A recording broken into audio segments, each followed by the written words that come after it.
যারা কোরআন পড়বে না, কোরআন থেকে দূরে থাকবে, কোরআন বুঝবে না, কোরআন মেনে চলবে না, নবীজি হাসরের ময়দানে তাদের বিরুদ্ধে আল্লাহর কাছে মামলা দেবে। ও আমার রব, আমার রেখে আসা কোরআন, এই কোরআনের জন্য আমি দাঁত শহীদ করেছি। এই কোরআনের দাওয়াত দিতে গিয়ে আমাকে তায়েফে মায়ের খাওয়াইছে, মায়ের দিছে, পাথর খেয়েছি আমি। এই কোরআনের কারণে লোকেরা আমার 3 বছর জেলে রাখছে। কোরআন আসার আগে আমি তো আল আমিন ছিলাম তাদের কাছে। কোরআন আসার আগে তো as-সাদিক ছিলাম। তারা তো কোরআন আসার আগে আমাকে আদর করত, কোরআনের কারণে তো আমার মারছে।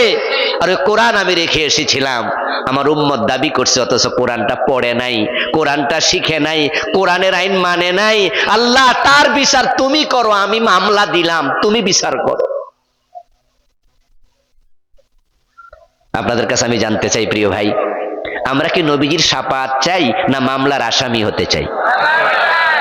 নবীজির শাফাত দরকার আছে তো নবী তো আপনার বিরুদ্ধে মামলা করবে যদি আপনি কোরআন না পড়েন, না বোঝেন, না মানেন। আমরা তো কোরআন মানতে কইলে রাজনীতি হয়ে যায়, বলে হুজুররা মাহফিলে রাজনীতি করে।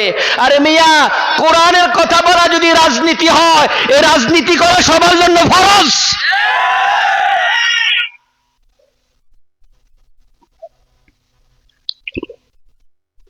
আমার প্রিয় ভাই, আদম আলাইহিস সালামকে আল্লাহ মুহূর্তের ভিতরে আলেম বানায়া দিলেন। উনাকে আল্লাহ যেখানে বানানো, আল্লামা আদামাল আসমা কুল্লাহা, সেখানে যত মাখলুক ছিল সবার নাম আল্লাহ মুখস্থ করায়া দিছে। 1 সেকেন্ডের ভিতরে আল্লাহ তাআলা সব ইলম শিখায়া দিছে। ফেরেশতারা টেরও পায় নাই, ভিতরে ভিতরে আলেম হয়ে গেছে আদম, বিশাল বড় আলেম। এটার নাম হলো ইলমে লাদুন্নি। ইলম 2 প্রকার, ইলমে কাসবি আর এক প্রকার ইলমুল লাদুন্নি। একটা হলো অর্জিত ইলম, যেমন আমরা আলহামদুলিল্লাহ, আমরা মাদ্রাসায় যারা পড়ছি, আমরা 18 বছর 20 বছর পড়ছি, এইভাবে আমরা ক্লাস করছি, উস্তাদরা শিখাইছে, আমরা পড়ছি। আমার উস্তাদদের মাঝে নোয়াখালীর কয়েকজন ছিলেন উস্তাদ। নোয়াখালী, আপনাদের কুমিল্লা অঞ্চল, নোয়াখালী অঞ্চল, এটা তো আলেমদের অঞ্চল, ঠিক না? অনেক আলেম, এই টমসুর মাদ্রাসা, এই টমসুরের ছাত্র তামাম বাংলাদেশে আছে। আরো অনেক ইসলামী প্রতিষ্ঠান নোয়াখালীতে। আদম আলাইহিস সালামকে আল্লাহ সেকেন্ডের ভিতরে বড় আলেম বানালেন। উনাকে যেখানে বানালেন সেখানে যে মাখলুক গুলো আছে, আল্লাহ তাআলা এবার আদম আলাইহিস সালামকে আলেম বানাইয়া ফেরেশতাদের দিকে আবার তাকালেন। ফেরেশতারা তো চারপাশে গোল হয়ে দাঁড়ায় রয়েছে, তাদের দিকে তাকাইয়া আল্লাহ বলতেছে, আম্বিউনি বিআসমাই হাউলা ইন কুনতুম সাদিকিন। ও ফেরেশতারা, তোমরা বলছো আমার আদম মারামারি কিলাকিলি করবে, দাবিতে সত্যবাদী যদি হও তাহলে এগুলোর নাম তোমরা আমাকে জানাও দেখি। মাথার উপরে এটা কি, জমিনের পায়ের নিচে এটা কি, ডান পাশে ওটা কি, বাম পাশে ওটা কি? ফেরেশতারা কয়, লা ইলমা লানা ইল্লা মা আল্লামতানা। আল্লাহ, এগুলোর ইলম তো আমাদের নাই, তুমি তো শিখাও নাই, তুমি যা শিখাও নাই তা আমাদের জানাও নাই। ফেরেশতাদের থেকে আল্লাহ তাদের মন্তব্য নিলেন যে আমরা জানি না। এবার আল্লাহ তাআলা আদমের দিকে তাকালেন, ইয়া আদম, হে আদম, আনবিউহুম বিআসমাই হাউলা বিআসমাইহিম। আদম, ওরা তো পারে না, উপরে কি জানে না, নিচে কি জানে না, তাদেরকে তুমি একটু জানাইয়া দাও। শব্দের ডিজাইন দেখেন, আনবিউহুম, আর আগে বলছে আম্বিউনি। ফেরেশতাদেরকে বলছো, ফেরেশতারা আমার কাছে খবর দাও এগুলোর নাম কি। আর আদমরে বলতেছে, আদম তুমি ওদেরকে খবর দাও, তুমি যে জানো এটা ওদের জানাইয়া দাও। সুবহানাল্লাহ পড়েন। আদমের বয়স কয় মিনিট হলো মাত্র, এই তো কিছুক্ষণ। আম্বিউহুম বিআসমাইহিম, এই নামগুলো বলে দাও। আদম আলাইহিস সালাম বলে, উপরেরটা সামিয়ানা, নিচেরটা বিছানা, ডান পাশে এটা লাইট, সামনে এটা মাউথ স্পেস, বসে আছি চেয়ারে। মানে ওখানে যা ছিল আদম একে একে সব বলতে শুরু করলেন। তারপরে ফেরেশতাদের দিকে তাকাইয়া তাদের নাম সহ, উনার নাম জিবরাইল, উনার নাম মিকাইল, উনার নাম মালাকুল মউত, উনার নাম ইসরাফিল, উনার নাম রেদওয়ান, উনার নাম মালেক, ফেরেশতাদের নাম সহ বলা শুরু করে দিলেন। ফেরেশতারা তো সব আশ্চর্য, কি রে ঘটনা কি? এই যে দান্না মরিচ চেনেননি? দুরা মরিচ, কিন্তু কামড় দিলে একবার গোসল করা লাগে, পানি 3 গ্লাস খাইলেও কাম হয় না, অথচ মরিচ কি? আরে কি রে ঘটনা কি? বয়স হলো কয়েক মিনিট, সে এত কিছু জানলো কেমনে? এবার বলুন তো, যে জানে তার সম্মান কম না বেশি? হ্যাঁ। এই যে আজকে আমাকে এখানে আপনারা প্রধান অতিথি বানায় আনছেন, আমি যদি আপনাদেরকে 10 মিনিট সময় দিই যে আপনারা আমাকে প্রশ্ন করুন, বিভিন্ন অনুষ্ঠানে প্রশ্নের সুযোগ দেয়া হয় না? ধরুন আমি দিলাম, এর মাঝে একজন দাঁড়ায়া আমারে 5টা প্রশ্ন করলো, আমি প্রতিটাই জানি না, আমি বললাম যে সরি, এটা আমার জানা নাই। এর মাঝে হুজুর উনি আমার দিকে তাকায় বললেন যে আচ্ছা হুজুর, আপনি একটু মাইকটা আমারে দেন, আপনি যাহা পারেন নাই, জানেন নাই, এগুলো আমি জবাব দিতে চাই। এবার আপনাদের সবার ফোকাস কিন্তু উনার দিকে চলে যাবে, আপনারা বলবেন যে সারছে কাম, তো উনি এনা প্রধান বক্তা হওয়া দরকার, ঠিক না? এবার উনি যদি মাইক হাতে নিয়া উনার প্রশ্নের উত্তর সুন্দর কইরা দলিল টলিল দিয়া একবারে চমৎকার ভাবে বলে, আমি শুদ্ধা সবাই উনার কাছে, আমরা সবাই মনে মনে ভাববো, নত হব যে উনি আনা বিশাল আলেম। শ্রদ্ধা তৈরি হয়ে যাবে মুহূর্তে। আদম যখন সব বলা শুরু করলো, এতদিন ফেরেশতারা যে মন্তব্য করেছে মুহূর্তের ভিতরে চেঞ্জ হয়ে গেল, সবার শ্রদ্ধার আসনে আল্লাহ আদমকে বসাইয়া দিলেন। এটা কি আদমের অর্জিত জ্ঞান না আল্লাহ প্রদত্ত জ্ঞান? এটা ইলমে লাদুন্নি। আমরা তো মাদ্রাসায় পড়ি, শিখি, আর আদম শিখা লাগে নাই, শিখাইছে কে? ডাইরেক্ট আল্লাহ দিয়ে দিছে। কিছু কিছু মানুষ জমিনে আছে, মাদ্রাসাও পড়ে নাই ভালো কইরা, না পড়েও দীপ অনেক ভালো জানে, এগুলো আল্লাহর দেয়া এলেম। যেমন জাকের নায়েক, নাম শুনছেন? এত এলেম, এগুলো ফইরা ফারাও যায় না। আমরাও তো ফরি, কদিন পরে বুইলা যাই, প্যাস লেগে যায়। কিন্তু আল্লাহ তাআলা কিছু আলেম, ইমাম বুখারী রহমতুল্লাহ আলাই এত হাদিস মুখস্থ যে করছে, এগুলো সব পইরা পারা যায় না।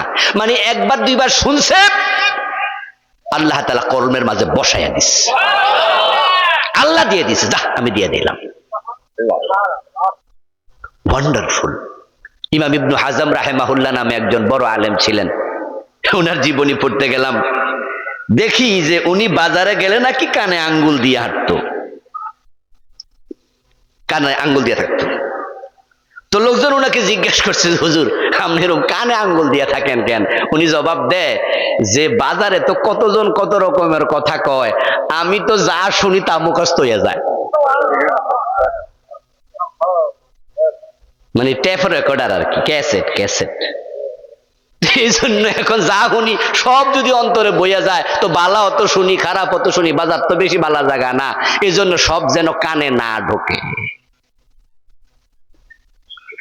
আদম আলাইহিস সালামের প্রতি শ্রদ্ধা জেগে গেল। এবার আল্লাহ তাআলা ফেরেশতাদের মনের খবর জানে না? সবার মনের খবর কে জানে? ইন্নাল্লাহা আলিমুম বিযাতিস সুদূর। আল্লাহ দেখছে যে ফেরেশতাদের অন্তরে আদমের প্রতি এখন আগের ধারণাটা আর নাই, এখন সব ফেরেশতার অন্তর আদমের প্রতি শ্রদ্ধা। জিবরিল আমিন সহ মনে মনে কইতাছে, কিরে আমিও জানি না, এই বেটা জানে কেমনে? আল্লাহ জোর করে কিছু করে না, আল্লাহ সকল কাজ সাইকোলজিক্যালি একবারে মনস্তাত্ত্বিক ভাবে যৌক্তিক হয়, লজিক্যাল হয়। এই জন্য ইসলামকে আল্লাহ ছাপাইয়া দেয় না।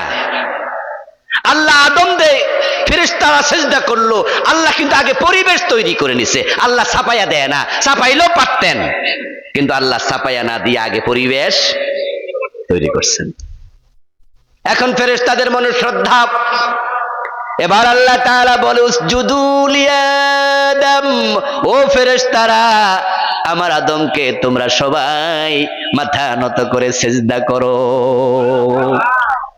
ফাসাজাদাল মালাইকাতু কুল্লুহুম আজমাইন। আল্লাহ কোরআনে বলে সব ফেরেশতা একসাথে আদমকে সিজদা করেছে। কুল্লুহুম আজমাউন, সকল ফেরেশতা একসাথে সিজদা করেছে। একজনও বাদ নাই। আচ্ছা, এবার কি প্রমাণ হলো? ফেরেশতা দিয়ে আদমকে সেজদা করানোর মাধ্যমে প্রমাণ হয়ে গেল আল্লাহর কাছে ফেরেশতাদের চেয়ে আদমের সম্মান বেশি।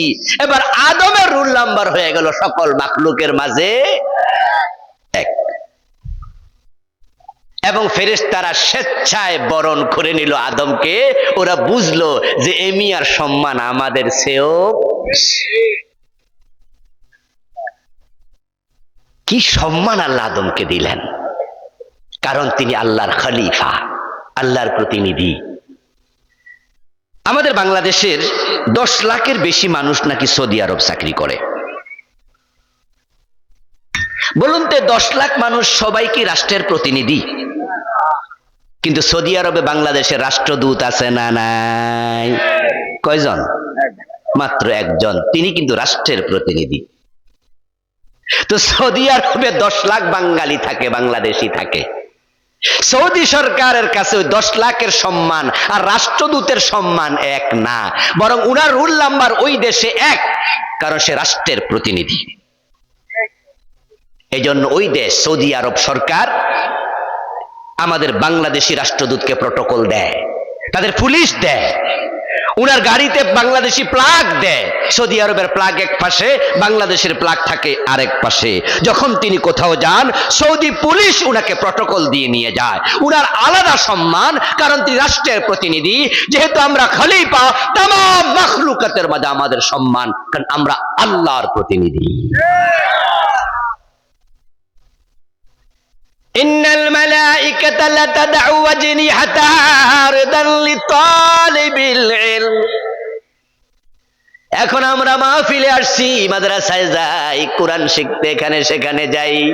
আমরা আল্লাহর প্রতিনিধি হওয়ার কারণে আল্লাহ ফেরেশতাদেরকে বলেন, যারা ইলম শিখতে যায় তাদের পায়ের নিচে ফেরেশতারা তোমাদের পাখা বিছায়া দাও। আল্লাহ শুধুমাত্র আদমকে সম্মানিত করেন নাই, আমাদেরও করেছেন। তিনি বলেছেন, ওয়ালাকাদ কাররামনা বানি, আমি বনি আদমকে, আদমের সন্তানদেরকে সম্মানিত করেছি। ফেরেশতা আমাদের পায়ের নিচে পাখা বিছায়। আলহামদুলিল্লাহ। কিন্তু এতক্ষণ তো খুব শুনাইলাম, মজাই তো লাগলো মনে হয়। বাহ বাহ বাহ, আমি ক্যাডারে টেরে তো পাই না আমি যে এত দামি। খুশি হয়েছেন, খুব ভালো। কিন্তু কোরআনে আছে সুম্মা রাদাদনাহু আসফালা সাফিলিন। আর আল্লাহ কয় যে কিছু মানুষ আছে যাদেরকে আমি কুত্তার চেয়ে নিচে নামাইয়া দিছি। আসফাল, শুকুরের চেয়ে নিচে নামাইয়া দিই, সৃষ্টির মাঝে আরো সবার নিচে নামাইয়া দিই। যারা খলিফা, যারা ঈমান আমলের সাথে জীবন চালাবে, উলাইকা হুম খায়রুল বারিয়া। সূরা বাইয়িনাতে আল্লাহ বলে তাদের সম্মান আমি আল্লাহর কাছে সৃষ্টির মাঝে সবচেয়ে বেশি। একজন মুমিনের সম্মান, আল্লাহর প্রকৃত খলিফার সম্মান আল্লাহ তাআলার কাছে তার আরশের চেয়েও বেশি। আরশ তো একটা মাখলুক, আর আমরা মুমিনরা হচ্ছে খায়রুল বারিয়া। বারিয়া মানে মাখলুক, আমরা সৃষ্টির মাঝে সেরা। কিন্তু ফেরাউন